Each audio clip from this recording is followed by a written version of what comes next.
अच्छा ठीक है, नहीं मानती तो आ जा। मैया अंदर लेकर के गई, बोली पालने में मेरो लाला लेट्यो है, जा तो दर्शन कर ले। पूतना जी कहने लगे सुनो, तेरी अगर आज्ञा हो तो तेरे बेटे को हम अपनी गोदी में भी खिलाएंगे, खिला ले। हंस कर यशोदा ने कहा तेरा ही लाल, जैसे मेरा बेटा वैसे तेरा बेटा, कुछ छोड़ा थोड़ा ही लेके, जितनी देर तेरो मन कहे खिला ले। देख मेरे पास तो समय नहीं है, मैं तो घर के कार्यों को करने जाती हूँ, तो चली गई मैया, दही मिलोने लगी। पूतना जी जैसे ही गई पालने के पास, भगवान को देखा, भगवान ने अपनी आंखें बंद कर ली। भगवान ने अपनी आंखें बंद कर ली। आंखें क्यों बंद की? आंख बंद करने के विद्वान लोग कई एक कारण बताते हैं। एक विद्वान कहता है भगवान ने इसलिए आंखें बंद कर ली होगी, राक्षसी थी ना, सो बड़े बड़े दांत होंगे, देख करके डर गए होंगे, इसलिए बंद कर ली होगी आंख। एक विद्वान कहता ना ना, ऐसा थोड़ी, राक्षसों को मारना, राक्षसियों को मारना ही तो उनका काम है। वो बोला राक्षसियों से क्यों डरने लगे, राक्षसों से क्यों डरने लगे, ऐसी बात नहीं है। भगवान की एक आंख में चंद्र देवता का वास होता है और एक आंख में सूर्य देवता का वास होता है। तो सूर्य और चंद्र ने मन में सोचा होगा, गुजरियों को देखते हैं, ग्वालों को देखते हैं, बाबा को देखते हैं, मैया को देखते हैं, उल्टा स्त्री को काहे देखें। सो आंख बंद हो गई होगी। एक और विद्वान कहता है नहीं ये बात नहीं, इसलिए आंख नहीं बंद की होगी भगवान ने, आंख इसलिए बंद की होगी, आंख बंद करके भोले बाबा का ध्यान कर रहे होंगे। और भोले बाबा का आंख बंद करके ध्यान कर रहे होंगे, कह रहे होंगे मन ही मन बाबा पूतना आई है, पूतना आई है मेरे को विष पिलाने, और हम विष पीने में माहिर हैं नहीं, तुमको डिग्री प्राप्त है विष पीने की। सो तुम आओ और आकर के अंदर बैठ जाओ, क्योंकि तुमने हलाहल विष पिया था नहीं, सिंधु मंथन जब हुआ था हलाहल विष निकला था। सभी देवताओं ने निवेदन किया भोले बाबा से, वो इतना प्रभ जो है विषैला था, उसकी एक बूंद अगर इस धरातल पर गिर जाती पूरा ब्रह्मांड नष्ट हो जाता, ऐसा कालकूट है। सभी देवताओं ने बड़ा निवेदन किया, बोले बाबा आप कृपा करके विष पियो। भोले बाबा ने माता पार्वती से कहा देवी ये देवता लोग हमको बड़े प्रेम पूर्वक विष पिलाना चाहते हैं, पी लें, तुम कहो तो पी लें। माता जी कहने लगी पी लो स्वामी। भोले बाबा ने पी लिया। भोले बाबा ने पी लिया लेकिन निगला नहीं, कंठ में रोक लिया, इसलिए कंठ नीला नीला हो गया। भोले बाबा का एक नाम बढ़ गया नीलकंठ। बोले नीलकंठ भगवान की। भोले बाबा को भी बहुत गर्मी लगी, तो देवताओं की विष था ना, बहुत गर्मी लगी। देवताओं ने 1 महीना तक बेलपत्री, गंगा जल, अक्षत चढ़ाए, तभी से सावन के महीने में बेलपत्री चढ़ाई जाती है। सो भोले बाबा का ध्यान कर रहे होंगे, बाबा आ जाओ, तुम तो विष पीने में बड़े माहिर हो, इसलिए आंख बंद कर ली होगी। एक और विद्वान कहता है नहीं ये कारण नहीं हो सकता, आंख बंद करने का कारण हम सही बताते, बताओ भैया। बोले भगवान ने आंख इसलिए बंद कर ली होगी, सोच रहे होंगे मेरे तमाम अवतार हुए और 2 अवतार तो जो ज्यादा मानव से संबंध रखते हैं, एक रामावतार एक कृष्णावतार। तो रामावतार में सबसे पहले मैंने नारी को मारा था, एक ही बाण प्राण हरि दीना। भगवान सोच रहे हो कि आंख बंद करके मैंने रामावतार में सबसे पहले नारी को मारा। नाम क्या? ताड़का, रामावतार का। और इस बार द्वापर में पूतना आई है, लग रहा है इनको पहले ही मारना पड़ेगा, इसलिए आंख बंद कर ली होगी। एक और विद्वान कहता है ये बात नहीं, आंख बंद करके सोच रहे होंगे मौसी हम तो तुम्हारे रिश्तेदार काहे मारने आई हो। तमाम ऐसे कारण है, अनेक जो है पुराण, अनेक विद्वान सभी ने अपने अपने मत को प्रकट किया। संदेह ना करें क्योंकि नाना पुराण निगमागम सम्मतम, भगवान की कथाएं हरि अनंत, हरि कथा अनंता, कहीं सुनई बहु विधि सब सुनता, हरि अनंत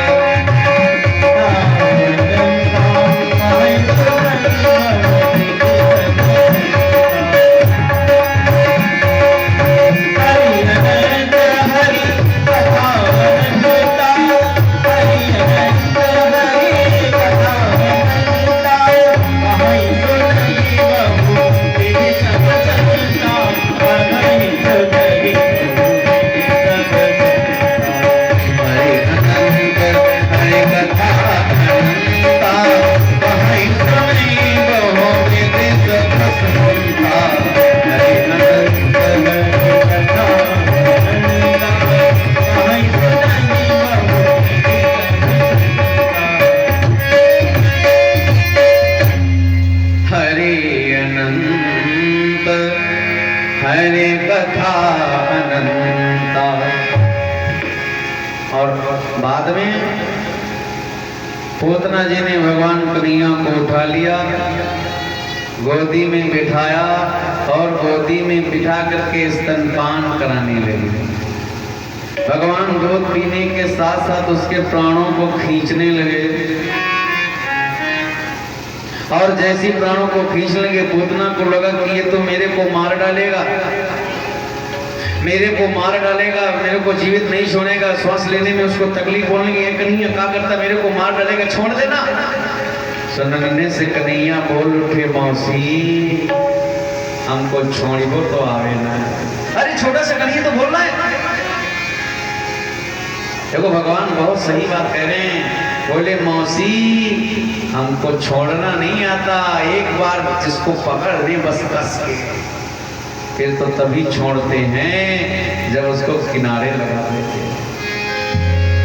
और भगवान जिसको पकड़ते हैं किनारे लगा देते हैं, और पकड़ने के बाद यदि छोड़ देते हैं फिर उसकी नैया तो डूबना ही डूबना। जैसे रामा अवतार में चले हम लोग थोड़ी देर, जिसमें पुल का निर्माण हो रहा था ना,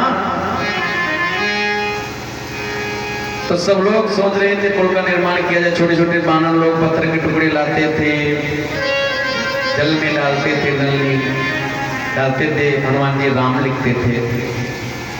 अब प्रभु ने सोचा चलो हम भी थोड़ी सहायता करें, तो एक पत्थर का 2-3 पत्थर के टुकड़े लिए और समुद्र के किनारे बैठ गए, एक टुकड़ा डाला। एक टुकड़ा डाला, वो तैरा नहीं, लो श्रीमान वो डूब गया। प्रभु राम सोचने लगे जो कर रहे हैं कोई देख तो नहीं रहा है।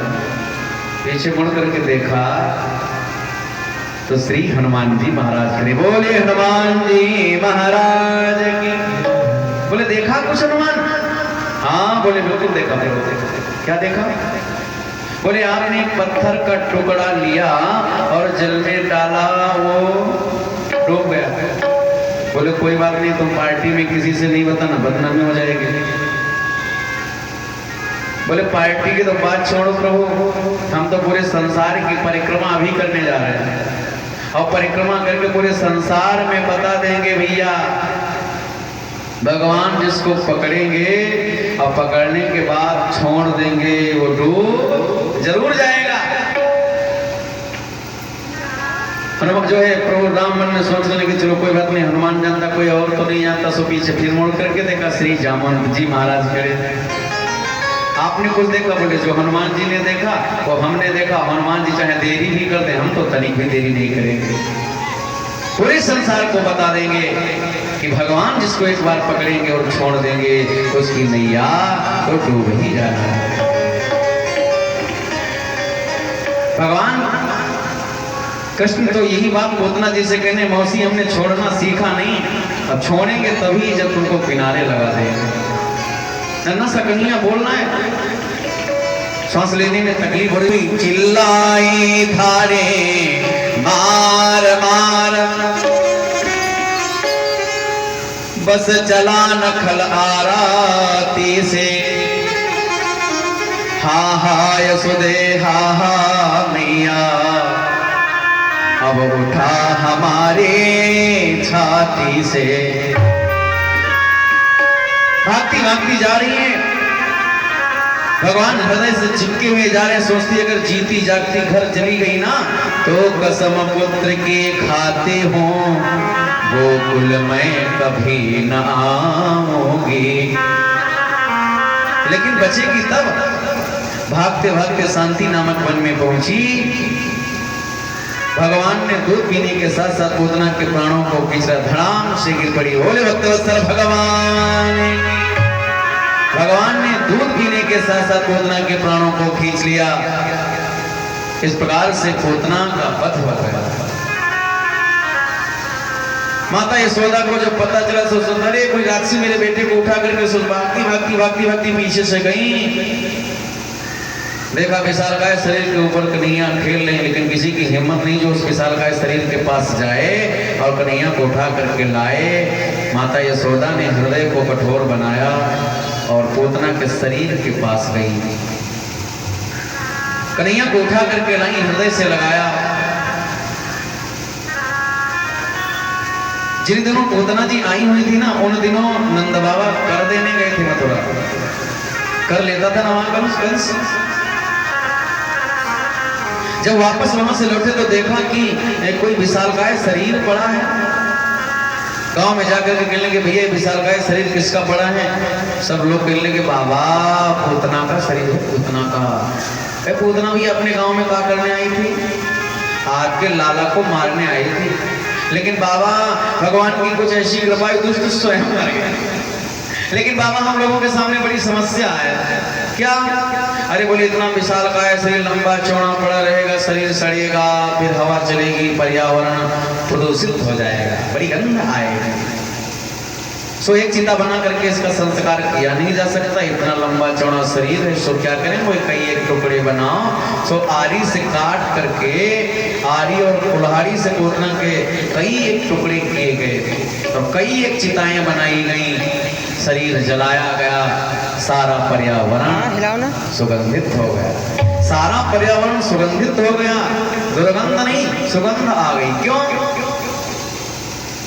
राक्षसी थी, दुर्गंध आनी चाहिए थी, सुगंध क्यों आई?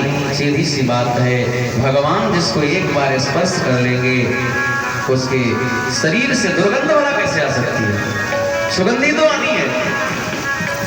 इस प्रकार से भगवान ने पूतना को सदगति प्रदान की। बोले दीनबंधु भगवान की। उधर बैठ के वीडियो 27 दिन के हुए, 27 दिन के हुए जब प्रभु जगदाधार, त्यों ही राजा नंद के यहाँ हुए जवनार। 27 दिन के जब भगवान कृष्ण हुए ना, सो नंद बाबा के यहाँ बड़ा उत्सव हुआ। गर्गाचार्य जी बुलाए गए, नामकरण संस्कार हुआ। गर्गाचार्य जी आए थे, बोले नामकरण संस्कार करवा लो। बोले हम तो करेंगे नहीं। मान लो अगर हमने तुम्हारे बेटे का नामकरण संस्कार कर दिया तो महाराज कंस को संदेह हो जाएगा कहीं ये वसुदेव के पुत्र तो नहीं, सो इनका जीवन दुख में हो जाएगा। बोले कर दो गुरु जी।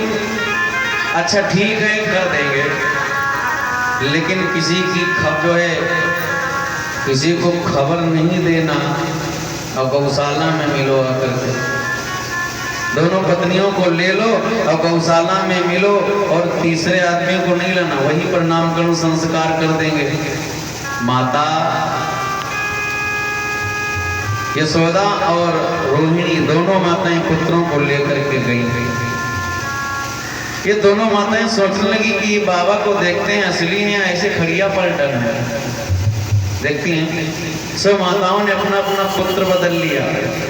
कन्हैया को ले लिया रोहिणी मैया ने और बलदाऊ जी को ले लिया यशोदा मैया ने। अब ये दोनों लोग बार बार कहती आप पहले मेरे पुत्र का नामकरण संस्कार करो। रोहिणी जी कहती नहीं नहीं आप मेरे बेटे का संस्कार करो। गर्गाचार्य जी कहने लगे संस्कार नामकरण तो बाद में करेंगे, पहले अपना अपना पुत्र तो ले लो माताओं। बोले सुनो खड़िया पलटन नहीं है, असली नहीं है। खड़िया पलटन नहीं है तो जान गए कि पुत्र अपना अपना नहीं है। तब जाकर के जो है दोनों माताओं ने अपने अपने पुत्र को लिया। मेरे गोविंद को यशोदा मैया ने, बलदाऊ जी को रोहिणी मैया ने। बलदाऊ जी का नामकरण संस्कार में बोले ये तो त्रेता के लखन कुमार हैं, इनके अनेक नाम हैं बलभद्र संकर्षण बलदाऊ। बोले बलदाऊ भैया की। अब जो है नंबर आया भगवान कन्हैया का। माता यशोदा के गोदी में मेरे गोविंद लेटे। जैसे गर्गाचार्य जी ने भगवान को देखा तो गर्गाचार्य जी की समाधि लग गई। आंख खुली की खुली, जैसी बिल्कुल स्तंभित हो गए। बड़ी देर हो गई बाबा ना हिले न डुले न सांस लें। यशोदा मैया कहने लगी इनको बाबा जी को क्या हो गया बाबा? ए बाबा चुटकी बजाएगी बाबा, समाधि लगी। तो हाथ पकड़ करके हिला दिया गुरुजी। अरे बोले तो एकदम जाकर के एकदम बैठे। बोले कहाँ है? बोले ठीक ठाक हो। हाँ बोले हमें क्या हुआ? नहीं नहीं हम लोग सोचे कि तुम पधार गए। नहीं नहीं हमें कुछ नहीं हुआ। अरे नामकरण करना है, नाम रखो ना मेरे बेटे का। हाँ जोड़ करके गर्गाचार्य जी कहने लगे अरे माता मैं कौन होता हूँ, मैं कौन होता हूँ इनका नामकरण संस्कार करने वाला? इनके तो अनेक नाम हैं, इनके सब नाम बताने में शारदा स्वयं सकुचाई है। पर सबसे सीधा सहज नाम मनमोहन कृष्ण कन्हाई है।